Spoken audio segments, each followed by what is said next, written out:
తెలంగాణలో ఎన్డీఏ కూటమి. తెలంగాణలో ఉపాధ్యాయులు పట్టభద్రుల నియోజకవర్గాలు రెండింటిని బీజేపీ గెలుచుకోవడం ద్వారా 3 ప్రధాన రాజకీయ పార్టీలలో తనదే పైచేయని రుజువు చేసుకుంది. కాంగ్రెస్ బలహీన పడుతుందన్న అభిప్రాయానికి బలం చేకూరుతోంది. ఇదే ధోరణి కొనసాగితే వచ్చే ఎన్నికల నాటికి కాంగ్రెస్ పరిస్థితి ఏమిటన్నది ఇప్పుడు చర్చనీయాంశంగా మారింది.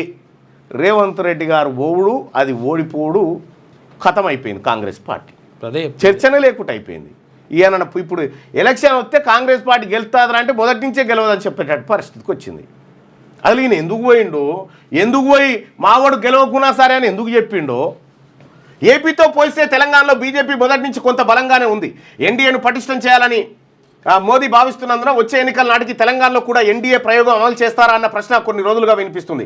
ఏపీలో తెలుగుదేశం, జనసేన, బీజేపీ కూటమిగా ఏర్పడి ఘన విజయం సాధించాయి. టీడీపీకి సొంతంగా మెజార్టీ సమకూరినప్పటికీ ఎన్డీఏ కూటమిగానే ముందుకెళ్తున్నాయి. ఇదే ప్రయోగాన్ని తెలంగాణలో కూడా అమలు చేస్తే అన్న చర్చ ఇప్పుడు ఆ 3 పార్టీల్లో నడుస్తుంది.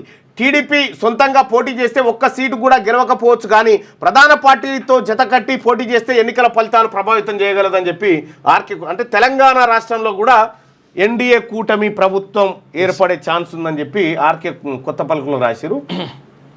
ఈ నేపథ్యంలోనే తెలంగాణలో కూడా పోటీ చేస్తామన్న అభిప్రాయాన్ని చంద్రబాబు ఈ మధ్య వ్యక్తం చేస్తున్నారు. తెలంగాణలో ఎన్డీఏ కూటమి రూపుదిద్దుకోబోతున్నదని పసిగట్టడం వల్లనే కేసీఆర్ ఇటీవల మాట్లాడుతూ తెలంగాణలో చంద్రబాబు రాజకీయం చేయాలనుకుంటే సహించేది లేదు అని వ్యాఖ్యానించారు.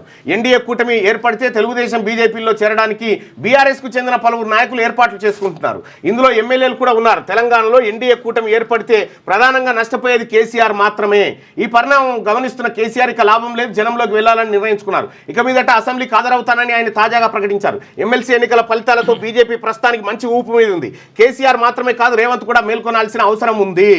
కాంగ్రెస్ అధిష్టానం ఇప్పటికైనా మేల్కొని రాష్ట్ర నాయకత్వాన్ని పటిష్టం చేసే దిశగా చర్యలు తీసుకోని పక్షంలో పరిస్థితి చేయి దాటిపోయే ప్రమాదం లేకపోలేదు. స్థానిక సంస్థల ఎన్నికలకు గడువు ముగిసినప్పటికీ ఎన్నికలు జరిపించడానికి కాంగ్రెస్ సాహసించలేకపోతున్నది అనేది వాస్తవం.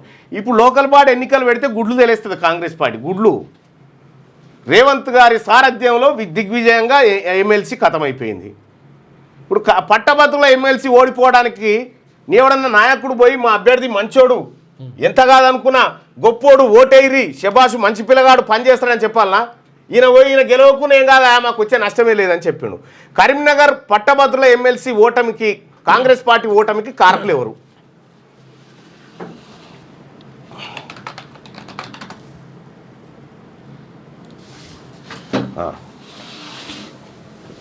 ఓటింగ్లో పాల్గొనండి. కరీంనగర్ పట్టభద్రుల ఎన్నికల్లో కాంగ్రెస్ ఓటమికి కారకులు ఎవరు? రేవంత్ రెడ్డా లేకపోతే అభ్యర్థా? కన్నీళ్ళు పెట్టుకొని చెప్పిండు నాకు కుంప ముంచిపోయిండని. పైసలు కూడా బాగానే పెట్టాడ, అటు ఇటు 100 దాకా గీకిరట.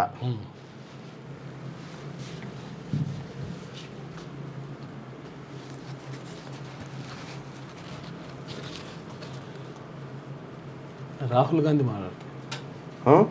రాహుల్ గాంధీ గుజరాత్ గురించి మాట్లాడుతున్నాం. రాహుల్ గాంధీ గారు నిన్న గుజరాత్లో మాట్లాడిండు. మా పార్టీలోనే ఉండి బీజేపీకి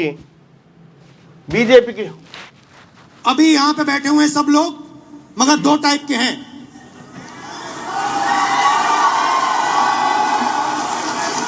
एक है जो जनता के साथ खड़ा है, जो जनता के लिए लड़ता है,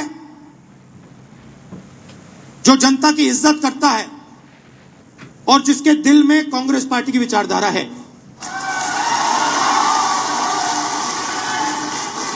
और दूसरा है जो जनता से कटा हुआ है, दूर बैठता है, जनता की इज्जत नहीं करता है,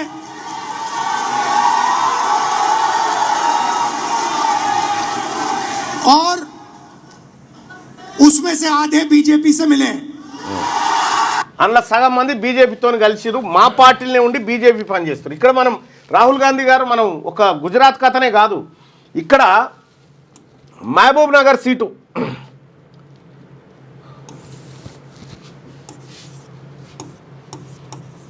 మహబూబ్ నగర్ ఎంపీ పరిధిలో అన్ని అసెంబ్లీ సీట్లు కాంగ్రెస్ గెలుస్తుంది.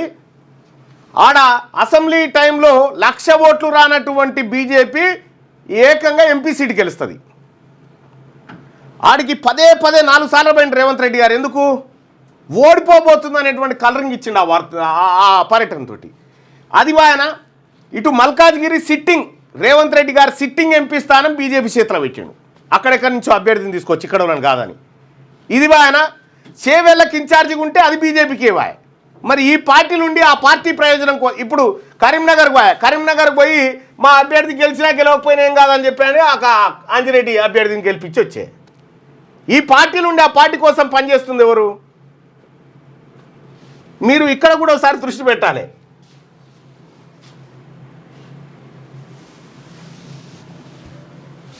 ఇక్కడ కూడా మీరు ఒకసారి దృష్టి పెట్టాలి. రైట్గా కరీంనగర్ పట్టభద్రుల ఎన్నికల్లో కాంగ్రెస్ ఓటమికి కారకులు ఎవరు?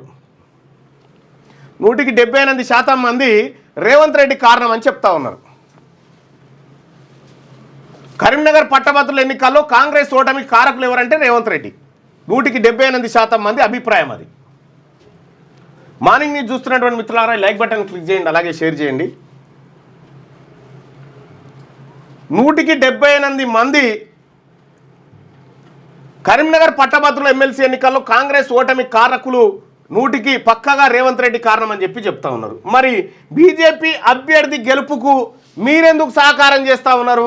కాంగ్రెస్ పార్టీలో ఉండి బీజేపీ కోసం వర్క్ చేస్తున్నది ఎవరు? మిమ్మల్ని ఎందుకు పదే పదే ఇతర రాష్ట్రాలలో ఆర్ఎస్ఎస్ నుంచి వచ్చిన ముఖ్యమంత్రి మావోడు ఆన్నే ఉన్నాడు, ఏదో ఒక రోజు మాకు మేలు చేస్తాడని చెప్పి ఎట్లా వాళ్ళు చెప్పగలుగుతా ఉన్నారు? లేటెస్ట్ న్యూస్ తెలుగు మరియు ఇంగ్లీష్ అప్డేట్స్ కోసం ఇప్పుడే క్యూన్యూస్ అఫీషియల్ యాప్ ని ప్లే స్టోర్ నుండి డౌన్లోడ్ చేసుకోండి. సరికొత్త సమాచారాల కోసం క్యూన్యూస్ వెబ్సైట్ ని ఫాలో అవ్వండి. ఛానల్లో ప్రాంతీయ, జాతీయ, అంతర్జాతీయ వార్తలు వీక్షించండి.